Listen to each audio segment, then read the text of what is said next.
പിതാവും പുത്രനും പരിശുദ്ധ റൂഹായുമായ സത്യേക ദൈവത്തിൻ്റെ തിരുനാമത്തിൽ തനിക്ക് സ്തുതി. നമ്മുടെ മേൽ തൻ്റെ കരുണയും മനോഗുണവും എന്നേക്കും ഉണ്ടായിരിക്കട്ടെ. ആമേൻ.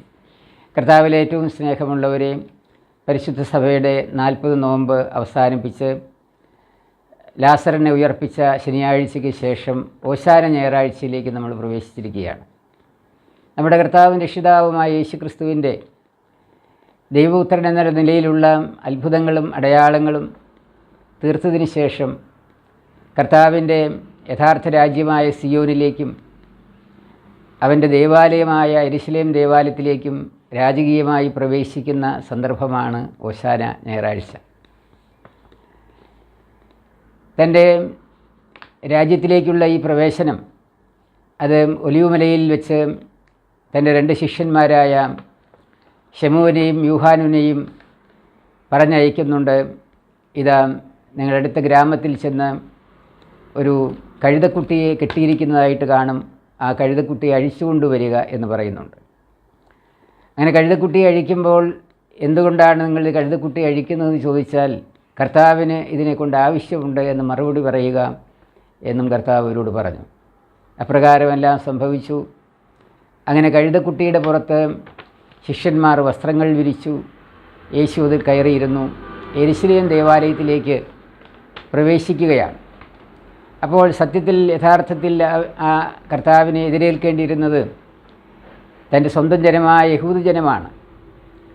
എന്നാൽ പഴയ നിയമ ഇസ്രായേലാകുന്ന യഹൂദ ജനം ഇതാ യേശുവിനെ സ്വീകരിക്കാനായിട്ട് അവിടെ ഒരുക്കങ്ങളൊന്നും നടത്തിയിരുന്നില്ല. അവർ പിഞ്ചു കുഞ്ഞുങ്ങളും അതുപോലെ തൻ്റെ പരിശുശ്രൂഷ കാലത്ത് അത്ഭുതങ്ങളും അടയാളങ്ങളും കണ്ട് അവനിൽ വിശ്വസിച്ച ജനങ്ങളുമാണ് അവിടെ യേശുവിനെ എതിരേൽപ്പാനായിട്ട് വന്നത്. ലാസറിനെ ഉയർപ്പിച്ച ആ സംഭവത്തോടുകൂടി ധാരാളം ആളുകൾ കർത്താവിൻ്റെ ശിഷ്യന്മാരായി തീർന്നു. അങ്ങനെ പ്രജാതികളും ഇസ്രായേൽ ജനങ്ങളുമായിരുന്ന തൻ്റെ ശിഷ്യന്മാരായിരുന്ന ആൾക്കാരാണ് കുഞ്ഞുകുട്ടികളടക്കം അവിടെ ഒരുമിച്ച് കൂടിയത്. അവർ ഇതാ, കർത്താവിൻ്റെ നാമത്തിൽ വരുന്നവൻ അനുഗ്രഹീതൻ, സ്വർഗത്തിൽ സമാധാനം, അത്യുന്നതങ്ങളിൽ ശാന്തി എന്ന് വിളിച്ചു പറഞ്ഞുകൊണ്ട് കർത്താവിനെ എതിരേൽക്കുമ്പോൾ പരീശന്മാർ അവരെ നിരുത്സാഹപ്പെടുത്തുന്നുണ്ട്. നിങ്ങൾ ഇപ്രകാരം എതിരേൽക്കാനായിട്ട് ഇവിടെ ഒന്നും സംഭവിച്ചിട്ടില്ല.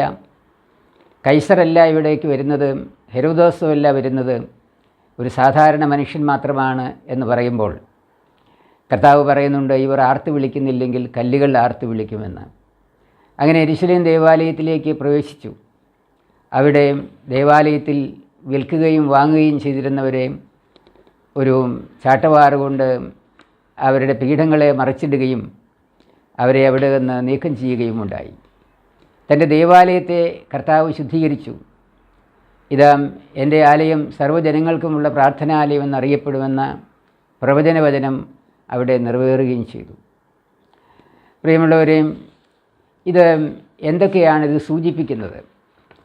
നമ്മൾ കാണുന്നുണ്ട്, ഒലിവുമലയിൽ നിന്ന് ബെത്ഫാഗെ എന്ന് പറയുന്ന ഒരു ഗ്രാമത്തിലേക്കാണ് 2 ശിഷ്യന്മാരെ അയച്ചുകൊണ്ട് കഴുതക്കുട്ടിയെ അഴിച്ചു കൊണ്ടുവരാനായിട്ട് പറയുന്നത്. ബെത്ഫാഗെ എന്ന് പറയുന്ന സ്ഥലം സൂചിപ്പിക്കുന്നത് ഈ ലോകത്തെയാണ്. ആ ബെത്ഫാഗയിൽ ഒരു കഴുതക്കുട്ടിയെ കെട്ടിയിട്ടിരിക്കുന്നതായിട്ടാണ് കാണുന്നത്.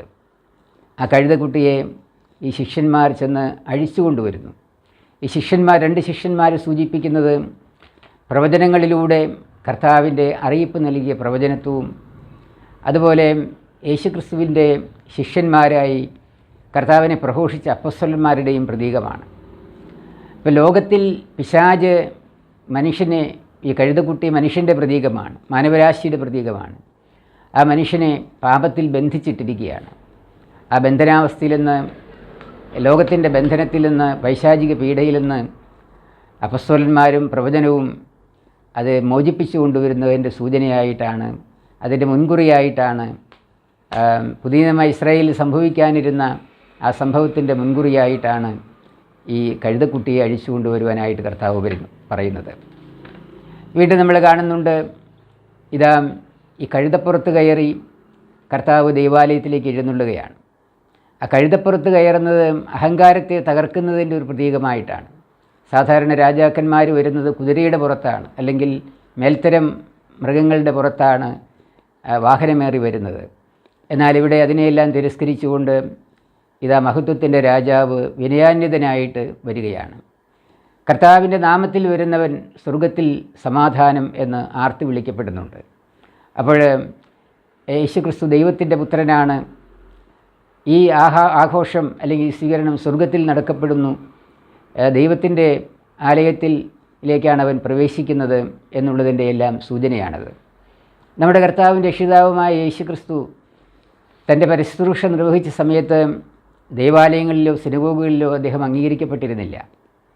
അതുകൊണ്ട് യഥാർത്ഥമായ ആലയത്തിലേക്ക് കർത്താവ് ഇതാ ആഘോഷസമ്പന്നനായിട്ട് പ്രവേശിക്കുകയാണ്. അതിനുശേഷം പീഡാനുഭവങ്ങളിലേക്കും കഷ്ടതകളിലേക്കും കുരിശുമരണത്തിലേക്കുമെല്ലാമാണ് കർത്താവ് പോകുന്നത്. അപ്പോൾ ദേവാലയത്തിൽ താൻ ദൈവപുത്രനാണെന്ന് വീണ്ടും സ്ഥാപിച്ചുകൊണ്ട്, താനാണ് യഥാർത്ഥ അധികാരി എന്ന് സ്ഥാപിച്ചുകൊണ്ടാണ് ദേവാലയത്തിൽ കർത്താവ് പ്രവേശിക്കുന്നത്. ഇവിടെ കർത്താവിനെ എതിരേൽക്കാനായിട്ട് യഥാർത്ഥ ജനം വന്നില്ല. പഴയ നിയമ ഇസ്രായേൽ അതിന് വരാതിരുന്നതുകൊണ്ട് ഇതാ പുതിയ നിയമ ഇസ്രായേലിൻ്റെ പ്രതിനിധികളാണ് കർത്താവിനെ സ്വീകരിച്ചത്. വീണ്ടും നമുക്ക് കാണാനായിട്ട് സാധിക്കും, ഇതാ കുതിരയ്ക്ക് പകരം കഴുതയെ ഉപയോഗിച്ചു. പുതിയ നിയമ ഇസ്രായേലിനെ സംബന്ധിച്ചിടത്തോളം വിനയത്തിലൂടെയാണ് ദൈവരാജ്യത്തെ അവകാശമാക്കാനായിട്ട് സാധിക്കുകയുള്ളൂ. അഹങ്കാരത്തിലൂടെ ഒരിക്കലും കർത്താവിൻ്റെ ക്രൂശുമരണം വഴിയുള്ള അല്ലെങ്കിൽ കർത്താവിലൂടെ നൽകപ്പെടുന്ന ദൈവപുത്ര സ്ഥാനത്തേക്ക്, പാപപരിഹാരത്തിലേക്ക്, ആദാമിന് നഷ്ടപ്പെട്ടു പോയ ആ മഹത്വത്തിലേക്ക് മനുഷ്യന് കടന്നു വരാനായിട്ട് സാധിക്കുകയില്ല. അതുകൊണ്ടാണ് അവൻ കഴുതയുടെ പുറത്ത് കയറാനായിട്ടിടയായി തീർന്നത്. വിനയാന്വിതനായിട്ട് കർത്താവ് വരുന്നു എന്നതിൻ്റെ സൂചനയാണ്. സഖറിയ പ്രവചനം 9-ാം അധ്യായം 9-ാമത്തെ വാക്യത്തിൽ നമ്മൾ വായിക്കുന്നുണ്ട്, സിയോൻ പുത്രി അതിയായി ആനന്ദിക്കുക, ജെറുസലേം പുത്രി ആർപ്പ് വിളിക്കുക, ഇതാ നിൻ്റെ രാജാവ് നിൻ്റെ അടുക്കിലേക്ക് വരുന്നു, അവൻ പ്രതാപവാനും ജയശാലിയുമാണ്, അവൻ വിനയാന്വിതനായി കഴുതക്കുട്ടിയുടെ പുറത്ത് കയറി വരുന്നുവെന്ന് ഇതാ സഖറിയ പ്രവാചകൻ അരുളി ചെയ്യുന്നുണ്ട്. ഈ പ്രവചനത്തിൻ്റെ നിവൃത്തിയായിട്ടാണ് കർത്താവ് യെരുശലേം ദേവാലയത്തിലേക്ക് പ്രവേശിക്കുന്നത്. ഇന്നത്തെ പ്രായോഗികമായ അർത്ഥത്തിൽ ഇന്ന് നമ്മൾ ഈ ഓശാന തിരുനാൾ ആഘോഷിക്കുമ്പോൾ നമ്മൾ മനസ്സിലാക്കേണ്ട ചില കാര്യങ്ങൾ കൂടി സൂചിപ്പിച്ചുകൊണ്ട് നമുക്ക് ഈ ചിന്തകൾ അവസാനിപ്പിക്കാം. കർത്താവ് യെരുശലേം ദേവാലയത്തിലേക്ക് പ്രവേശിച്ചു. ഇന്ന് കർത്താവ് എവിടെയാണ് പ്രവേശിക്കാനായിട്ടുള്ളത്? നമ്മുടെ ഹൃദയമാണ് ദൈവാലയം, ദൈവത്തിൻ്റെ ആലയം. മനുഷ്യനാണ് ദൈവത്തിൻ്റെ ആലയം എന്ന് പൗലോസ്ലീഹ നമ്മളെ ഓർമ്മപ്പെടുത്തുന്നുണ്ട്. അപ്പോൾ നമ്മുടെ ഹൃദയങ്ങളിലേക്കാണ് കർത്താവിനെ നമുക്ക് സ്വീകരിക്കാനായിട്ടുള്ളത്.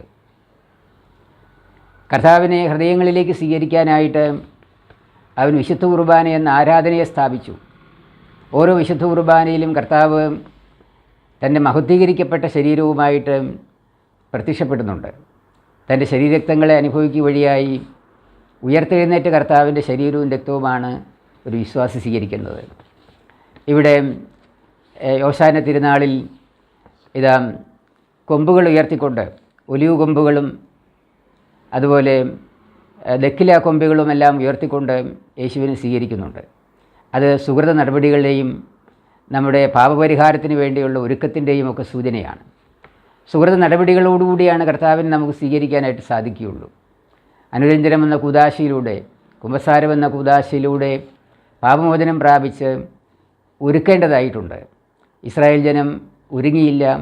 പഴയ നിയമ ഇസ്രായേൽ ജനം ഒരുങ്ങുകയോ കർത്താവിനെ സ്വീകരിക്കുവാൻ തയ്യാറാകാതെ ഇവൻ കൈസറോ ഹെരോദോസോ അല്ല, സാധാരണ ആൾ മാത്രമെന്ന് പറഞ്ഞുകൊണ്ട് അവനെ തിരസ്കരിച്ചതുപോലെ നമ്മൾ വിശുദ്ധ കുർബാനയിൽ എഴുന്നള്ളി വരുന്ന കർത്താവിനെ നമ്മൾ ഉൾക്കൊള്ളുന്നില്ലെങ്കിൽ ഇതാ യഹൂദജനം, ഫരിസേയരും പരീശന്മാരുമൊക്കെ കർത്താവിനെ തള്ളിക്കളഞ്ഞതുപോലെ നമ്മളവനെ തള്ളിക്കളയുകയാണ് എന്ന തിരിച്ചറിവ് നമുക്കുണ്ടാകേണ്ടതാണ്.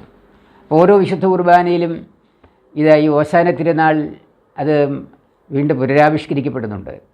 കർത്താവ് കഴുതപ്പുറത്ത് കയറി ദൈവാലയത്തിലേക്ക് പ്രവേശിച്ചതുപോലെ നമ്മുടെ ഓരോരുത്തരുടെയും ശരീരമനസ്സുകളിലേക്ക്, ആത്മാവിലേക്ക്, ഹൃദയത്തിലേക്ക് കർത്താവ് കടന്നു വരാനായിട്ട് ഒരുങ്ങുകയാണ്, അല്ലെങ്കിൽ അവൻ ആഗ്രഹിക്കുന്നുണ്ട്.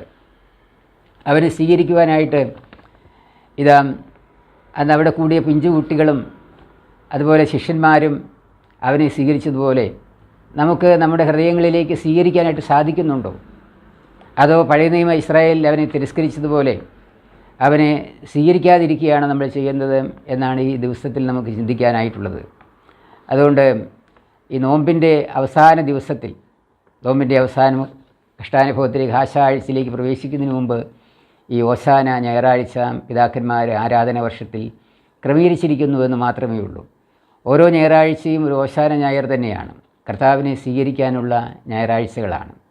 എന്നാൽ ആണ്ടടക്കമുള്ള പെരുന്നാളുകളിൽ ആരാധന വർഷത്തിൽ ഈ ദിവസത്തെ പ്രധാനമായിട്ട് കണക്കാക്കുകയും ഓശാന പെരുന്നാളായിട്ട് നമ്മൾ ആഘോഷിക്കുകയും ചെയ്യുന്നു. ഓരോ വിശുദ്ധ കുർബാനയും ഈ ഓശാനയിൽ ആ പിഞ്ചു പൈതങ്ങളും ശിഷ്യന്മാരും കർത്താവിനെ ദേവാലയത്തിലേക്ക് എതിരേറ്റതുപോലെ നമ്മൾ എതിരേൽക്കാനായിട്ടുണ്ട്. അവിടെ വസ്ത്രങ്ങൾ വിരിച്ചു എന്ന് പറയുന്നുണ്ട്. അത് തേജോവസ്ത്രങ്ങളെ നമ്മൾ ധരിക്കേണ്ടതായിട്ടുണ്ട്. കർത്താവിനെ സ്വീകരിക്കുവാനായിട്ട് വഴിയിൽ വസ്ത്രങ്ങൾ വിരിച്ചു. അവർ ഇതാ കർത്താവിൻ്റെ നാമത്തിൽ വരുന്നവൻ എന്ന് പറഞ്ഞുകൊണ്ട് അവർ ആർപ്പിട്ടു. അങ്ങനെയാണെങ്കിൽ നമ്മളും ദൈവപുത്രനാണെന്ന് വിശ്വസിച്ചുകൊണ്ട് ദൈവപുത്രൻ്റെ ശരീരരക്തങ്ങൾ അനുഭവിച്ചുകൊണ്ട് കർത്താവിനെ വിശ്വാസത്തോടുകൂടി നിഷ്കളങ്കമായ ഹൃദയത്തോടുകൂടി വിശ്വാസത്തിൻ്റെ പൂർണ്ണതയിൽ കർത്താവിനെ ഓരോ വിശുദ്ധ കുർബാനയിലും സ്വീകരിക്കാനായിട്ട് നമുക്ക് ഈ ഓശാന ഞായറാഴ്ച പ്രചോദനമായി തീരട്ടെ എന്ന് പ്രാർത്ഥിക്കുന്നു. ഈ കഷ്ടാനുഭവ ആഴ്ചയുടെ മുമ്പായിട്ട് ക്രമീകരിക്കപ്പെട്ടിരിക്കുന്ന ദിവസത്തിൽ നമുക്ക് കൂടുതലായിട്ട് ഈ ഓശാന തിരുനാളിലെ വിശുദ്ധ കുർബാനയിൽ അവനെ സ്വീകരിക്കാനായിട്ട് നമുക്കൊരുങ്ങാം. പിതാവിൻ്റെയും പുത്രൻ്റെയും പരിശുദ്ധ റൂഹായുടെയും നാമത്തിൽ തന്നെ ആമേൻ.